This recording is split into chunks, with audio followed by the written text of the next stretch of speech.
मध्य प्रदेश में मोहन सरकार का 1,45,000 करोड़ का बजट पेश। वित्त मंत्री जगदीश देवड़ा ने कहा कि बजट में सभी योजनाओं के लिए प्रावधान है। पीएम मोदी की गारंटी पर लगातार काम हो रहा है। देखिए, जब राज्य में सरकार बनी थी और लोगों ने वोट किया था तो उस वक्त प्रधानमंत्री मोदी की गारंटी को लेकर चर्चाएं काफी ज्यादा तेज हुई थी और प्रधानमंत्री मोदी ने खुद कहा था कि मोदी की गारंटी है और मैं जो वादा करता हूं उसको जरूर पूरा करता हूं। और इसी कड़ी में आपको बता रहे हैं कि सरकार का 1,45,000 करोड़ का बजट पेश किया गया, जिससे जाहिर तौर पर अब राज्य का विकास होगा। चलिए बड़ी खबरों में आगे, बीजेपी ने जारी की राज्यसभा उम्मीदवारों की लिस्ट और राजस्थान के 2 उम्मीदवारों की लिस्ट जारी की गई है। चुन्नी लाल गरसिया और मदन राठौर को टिकट मिला है। तो खबरें अखबारों के साथ और राजस्थान के 2 उम्मीदवारों की लिस्ट यहां पर जारी कर दी गई है। भाजपा ने राज्यसभा के द्विवार्षिक चुनाव के लिए सोमवार को राजस्थान से चुन्नी लाल गरासिया और मदन राठौर को उम्मीदवार घोषित किया है। राज्यसभा चुनाव के लिए भाजपा की दूसरी सूची में यही तो नाम है और इसके पहले रविवार को पार्टी ने 14 उम्मीदवारों की घोषणा की थी। राज्यसभा की 3 सीटों के लिए राजस्थान विधानसभा में 27 फरवरी को मतदान होना है। तो चलिए आगे बढ़ते हैं। आपको बता दें कि दिल्ली में सीएम केजरीवाल और पंजाब के सीएम भगवंत मान ने परिवार सहित अयोध्या में रामलला के दर्शन किया और दर्शन के बाद बोले कि यहां आकर एक असीम शांति का अनुभव हुआ है। और वो तस्वीरें इस वक्त आपको दिखा रहे हैं रामलला के दर्शन करने के लिए, जब अरविंद केजरीवाल, उनकी पत्नी, पंजाब के मुख्यमंत्री भगवंत मान अपने परिवार के साथ अयोध्या पहुंचे, रामलला के दर्शन किया और उन्होंने कहा कि यहाँ आकर बहुत ही अच्छा लगा, असीम शांति का अनुभव यहाँ पर हुआ है। और ये तस्वीरें आप समझिए कि इसलिए बेहद खास है क्योंकि 22 जनवरी के बाद से लगातार हर कोई रामलला के दर्शन करना चाह रहा है, अयोध्या पहुँच रहा है। हर दिन की अगर बात करें तो 1 लाख से ज़्यादा ऐसे श्रद्धालु हैं जो अयोध्या पहुँच रहे हैं। और इससे पहले आपने देखा पूरी योगी सरकार नतमस्तक हुई रामलला के सामने और पूरी योगी कैबिनेट गई थी। मंदिर के दर्शन हर किसी ने किया, रामलला के दर्शन सभी ने किए। बिल्कुल आप सही कह रही हैं प्रीति। और इस दौरान अरविंद केजरीवाल ने क्या कुछ कहा वो आपको सुनाते हैं। आज मैं अपने परिवार के साथ, भगवंत मान साहब अपने परिवार के साथ अयोध्या जी में रामलला जी के दर्शन करने के लिए आए। मेरे साथ मेरी पत्नी, मेरे माता पिता, मान साहब के साथ उनकी पत्नी, उनकी माता जी, हम सब लोगों को आज दर्शन करने का सौभाग्य प्राप्त हुआ। और अंदर रामलला जी के दर्शन करके एक असीम शांति का अनुभव हुआ, बहुत अच्छा लगा, उसका वर्णन नहीं किया जा सकता। ये पूरे देश के लिए, पूरे समाज के लिए, पूरे विश्व के लिए बहुत सौभाग्य की बात है कि इतना भव्य और अच्छा सुंदर मंदिर बनके तैयार हुआ है। शराब घोटाला मामले में मनीष सिसोदिया को राहत मिली है। दिल्ली की राउज एवेन्यू कोर्ट ने 3 दिन की अंतरिम जमानत दी है। भतीजे की शादी के लिए 13 से 15 फरवरी तक का अंतरिम जमानत मिली है। अब जाकर मनीष सिसोदिया को, क्योंकि देखिए मनीष सिसोदिया लगातार मनी लॉन्ड्रिंग के मामले में, शराब घोटाला मामले में अंदर हैं और प्रयास कर रहे थे कि उनको जमानत मिले। आखिरकार उनको अंतरिम जमानत मिली है 3 दिन की, लेकिन ये उनकी भतीजे की शादी के लिए मिली है। बिल्कुल। और आपने बात की यहाँ पर मनीष सिसोदिया की, बात करते हैं हेमंत सोरेन की। उनको फिलहाल राहत नहीं मिली। हेमंत सोरेन की मुश्किल जो है वो बढ़ती हुई नजर आ रही है क्योंकि ईडी रिमांड उनकी बढ़ गई है। झारखंड के पूर्व सीएम हेमंत सोरेन को कोर्ट से कोई राहत नहीं मिली। पीएमएलए कोर्ट ने उनकी रिमांड बढ़ाई है। ईडी को 3 और दिन की रिमांड फिलहाल दी है। जमीन घोटाला मामला, सेना की जमीन हड़पने का पूरा मामला है और उसके बाद देखते देखते उनकी मुश्किलें काफी ज्यादा बढ़ते हुए नजर आई कि उनके करीबियों पर भी शिकंजा लगातार कसा जा रहा है। इस वक्त तस्वीरें आपको दिखा रहे हैं और फिलहाल बड़ी खबर यही, और इसका राज्यों की जो खबरें हैं उसमें यही बताया गया है कि हेमंत सोरेन को अभी राहत नहीं मिलने वाली क्योंकि ईडी रिमांड उनकी बढ़ चुकी है और कोर्ट से फिलहाल कोई राहत नहीं मिली।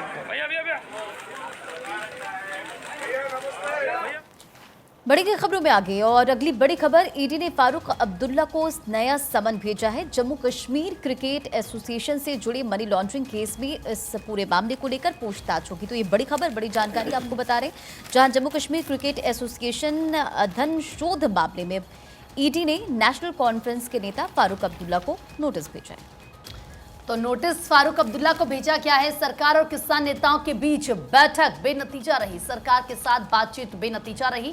पीयूष गोयल और अर्जुन मुंडा इस बैठक में मौजूद रहे। आज सुबह 10 बजे दिल्ली कूच करेंगे किसान। किसानों ने 16 फरवरी को भारत बंद बुलाया। दैनिक भास्कर की एक खबर है। इसके अलावा दैनिक जागरण और बाकी सभी न्यूज़पेपर्स में आज ये खबर प्रमुखता से छापी गई है। इस वक्त दैनिक जागरण की हेडलाइंस अगर मैं आपको बताऊं तो देखिए, आखिर नहीं माने किसान, आज दिल्ली कूच करेंगे। और मैं आपको ये बता दूं कि 2 दौर की बैठक हुई। ये कहा जा रहा था कि जब पीयूष गोयल और अर्जुन मुंडा के साथ किसान बैठक कर रहे थे, बातचीत कर रहे थे, तो उस वक्त 3 बार तो पीयूष गोयल बैठक से बाहर गए, फोन पर वो बात कर रहे थे, शायद किसानों की मांग जो मानी जाए। और जो किसान है वो भी 1-2 बार बैठक से उठे। दरअसल मांग क्या है आप ये समझिए कि किसानों का ये कहना है कि बिल लाया जाए एमएसपी को लेकर, और इतना ही नहीं उनका ये भी कहना है। कुछ कहना चाह रही हैं आप? बिल्कुल, मैं हेडलाइन आपको बताऊंगी दैनिक भास्कर, क्योंकि आपने जिक्र किया, लेकिन उससे पहले सुनवाते हैं आपको कि किसानों ने क्या कुछ कहा।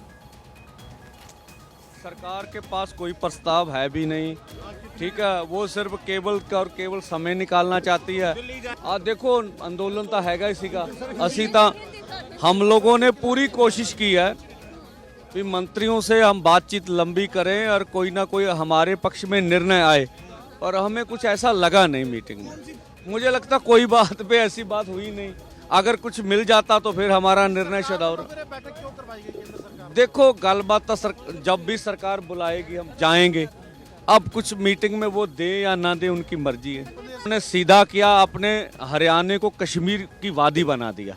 और जिस तरह से इंटरनेट बंद हो रहे हैं, जिस तरह से अत्याचार हो रहा है पूरे, और अभी पूरे जहां से अब दिल्ली में डिटेन हो गए किसान, मध्य प्रदेश में डिटेन हो गए, पूरे देश भर में डिटेन हो रहे।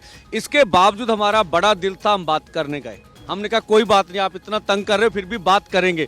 देशवासियों को ये ना लगे कि हम अपनी ओर से बातचीत करना नहीं चाहते, मिल बैठ के मसले का हल नहीं करना चाहते। उसको हमने मना कर दिया, क्योंकि पहले भी उन्होंने जो हमारा 13 महीने आंदोलन चला था तब भी कमेटी बनाने की बात की थी उन्होंने।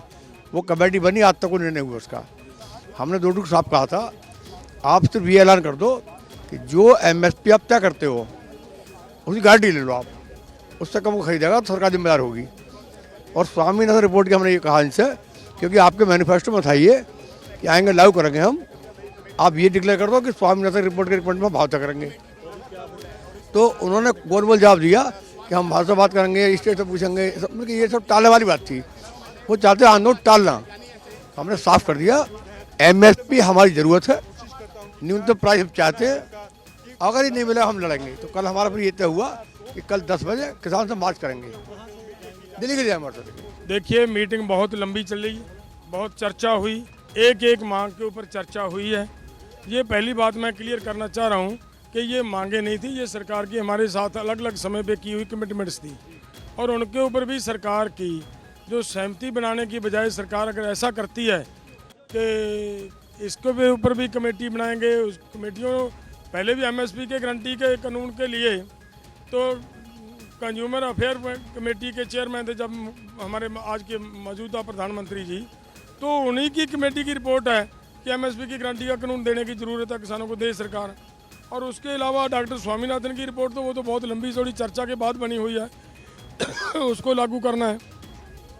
कर्ज मुक्ति की जब बात आती है, देश के किसान की कर्ज मुक्ति के ऊपर सरकार सीरियस नहीं है, लेकिन दूसरे पासे कारपोरेट का 14.5 लाख करोड़ रुपया सरकार ने माफ़ किया। अगर ये किया है तो फिर इसका मतलब ये निकलता है कि सरकार की सीरियसनेस किसानों प्रति नहीं है। देखिए स्कीम बहुत बड़ा है, सारे बैठ के चर्चा भी करेंगे, लेकिन एक गल जरूर है कि मेरी राय है कि असी मतलब कल नूं अगे बढ़ांगे।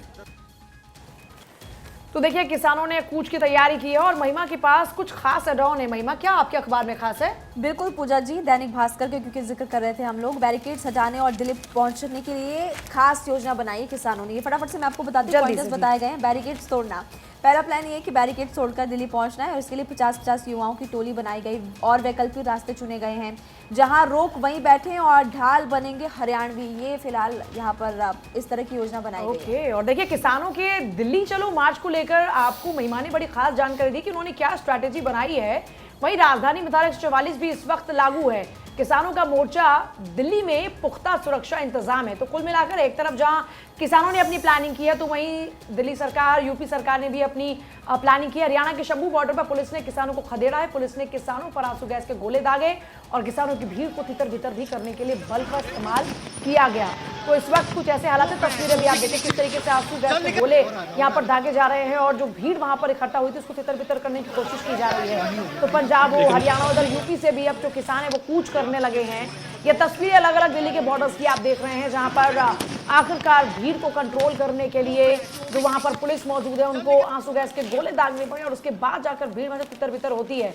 इसके अलावा सीमेंटेड इस बार तो बैरिकेड्स तैयार किए गए हैं ताकि इस तरफ दिल्ली कूच ना कर पाए किसान। और अब बॉर्डर्स पर आपको हो सकता है कि जाम की समस्या इस वक्त झेलनी पड़े और दूसरा कहीं डायवर्जन है, तो अगर आप निकले तो ट्रैफिक एडवाइजरी को जरूर चेकआउट कर लीजिएगा वरना आप फंस जाएंगे। अच्छा पूजा जी, क्योंकि आपने पहले भी जब किसान आंदोलन हुआ था तो कवर करने के लिए आप गए थे और उस वक्त हमने देखा था कि आने जाने में लोगों को बड़ी परेशानी आती थी।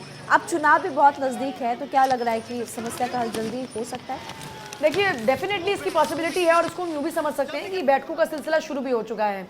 सरकार लगातार किसानों को मनाने की कोशिश कर भी रही है। अब क्योंकि मामला एमएसपी का है, सरकार एमएसपी को लेकर यूं तो लगातार प्रयास कर रही है, लेकिन किसानों को कहना है कि स्वामीनाथन आयोग की जो सिफारिशें हैं उसके तहत ही एमएसपी गारंटी कानून आना चाहिए।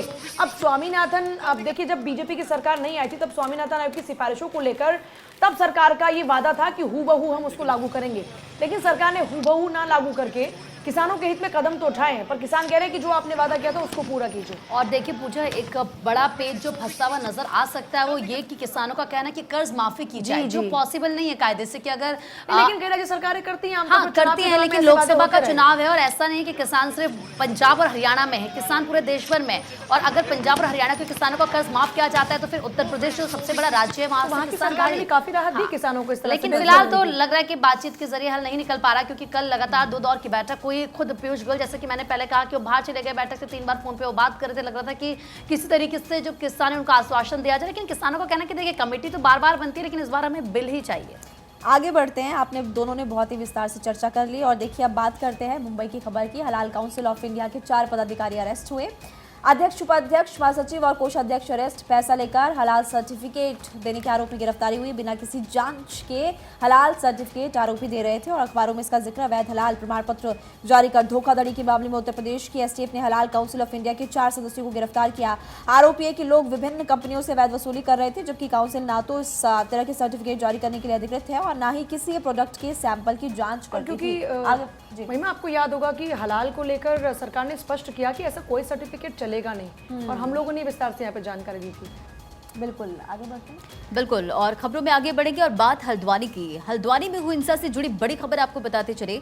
हिंसा के मास्टरमाइंड अब्दुल मलिक के नाम नोटिस जारी किया गया है और नुकसान की वसूली का नोटिस जारी किया गया है और आरोप करेगा 2 करोड़ 44 लाख की भरपाई। नगर निगम ने इसे लेकर नोटिस जारी कर दिया। तो ये बड़ी जानकारी आपको दे रहे हैं। देखिए जिस तरह से हल्द्वानी हिंसा भड़की थी, 3 से 4 लोगों की इसमें मौत हो गई थी और कई जख्मी हुए थे। सबसे ज्यादा पुलिसकर्मी इसमें जख्मी हुए थे और मुख्यमंत्री पुष्कर सिंह धामी भी उन लोगों से मुलाकात करते हुए नजर आए थे।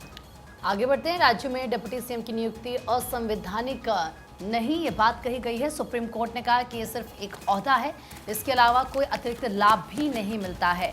दैनिक भास्कर की खबर है जिसमें सुप्रीम कोर्ट ने कह दिया है कि ये सिर्फ एक ओहदा है और डिप्टी सीएम की नियुक्ति असंवैधानिक नहीं है। और चलिए आगे बढ़ रहे हैं। सुप्रीम कोर्ट में लिंक 2 कमेटी की सिफारिश को चुनौती दी गई है। ये खबर भी बड़ी इंपॉर्टेंट है क्योंकि देखिए छात्र संघ चुनाव लड़ने पर पाबंदी हटाने की मांग लगातार की जा रही है। केंद्र और यूजीसी से जवाब इसी को लेकर मांगा गया। दैनिक भास्कर के हवाले से खबर है और देखिए इस पूरे मामले को भी आप यूं समझ सकते हैं कि ये मामला काफी दिनों से लंबित है और इस पूरे मामले को लेकर अब ये छात्र संघ चुनाव लड़ने पर जो पाबंदी लगी है, आपको याद होगा कि छात्र संघ चुनाव को लेकर जो पाबंदी लगी है उसमें जो युवा हैं खासतौर पर, उनका बेसब्री से इस बात को लेकर इंतजार है। कई दफा वो लोग प्रयास कर चुके हैं। उनका ये लगातार मानना है कि वहाँ पर भी एक लोकतांत्रिक व्यवस्था होनी चाहिए क्योंकि यहाँ पर जब युवाओं के जो स्टूडेंट्स वहाँ पढ़ने जाते हैं उनके अधिकारों की बात है, इसलिए छात्र संघ चुनाव को भी जल्दी वहाँ पर मंजूरी मिलनी चाहिए। बिल्कुल, आगे बढ़ते हैं और देखिए अब अगली खबर आपको बताते हैं। फिर गैर जमानती वारंट जारी हुआ, कोर्ट नहीं पहुंचे जयप्रदा।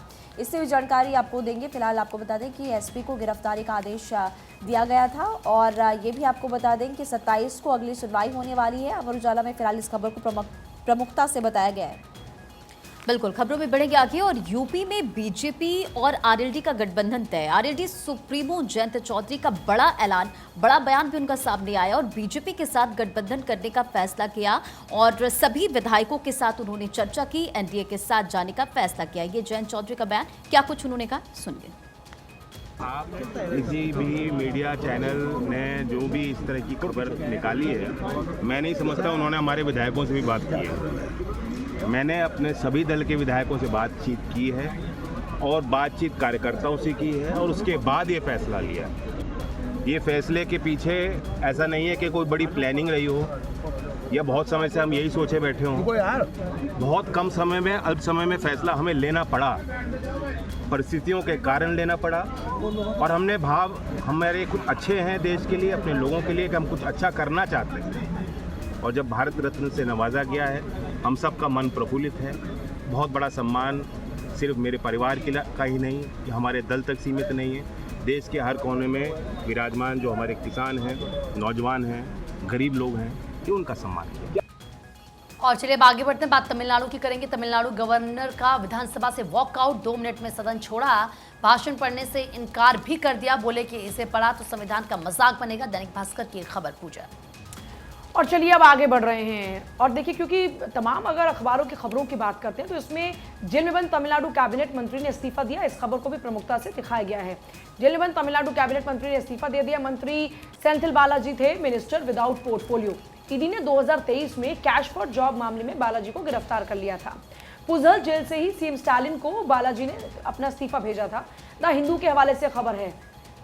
महिमा, आगे बढ़ते खबरों में 9 सांसदों ने 17वीं लोकसभा में नहीं बोलाए गए शब्द। फिल्मों में अपने डायलॉग्स के लिए मशहूर सनी देओल और शत्रुघ्न सिन्हा चुप रहे। सूत्रों के हवाले से खबर आपको बता रहे, स्पीकर ओम बिरला ने सनी देओल से बोलने का आग्रह किया, व्यक्तिगत आग्रह करते हुए नजर आए, लेकिन बीजेपी के अन्य 5 सांसदों के साथ सनी चुप रहे। टीएमसी के भी 2 सांसदों ने 5 साल में नहीं पूछा एक भी सवाल। बीएसपी के भी एक एमपी ने नहीं उठाया कोई जनहित का मुद्दा। द ट्रिब्यून में इस खबर को लेकर बताया गया कि कुछ ऐसे सांसद जिन्होंने लोकसभा में एक शब्द भी वो नहीं बोला। तो लोकसभा चुनाव नहीं लड़ेंगी सोनिया गांधी, राजस्थान से राज्यसभा जा सकती है सोनिया गांधी, ये बड़ी खबर आपको बता रहे। रायबरेली से लोकसभा चुनाव लड़ेंगी प्रियंका गांधी और सूत्रों के हवाले से ये बड़ी जानकारी और ये बड़ा अपडेट है। रायबरेली से लोकसभा चुनाव प्रियंका गांधी लड़ेंगी तो राजस्थान से राज्यसभा जा सकती सोनिया गांधी। तो उत्तराखंड के बाद किस तरीके से असम में यूनिफॉर्म सिविल कोड की तैयारी है।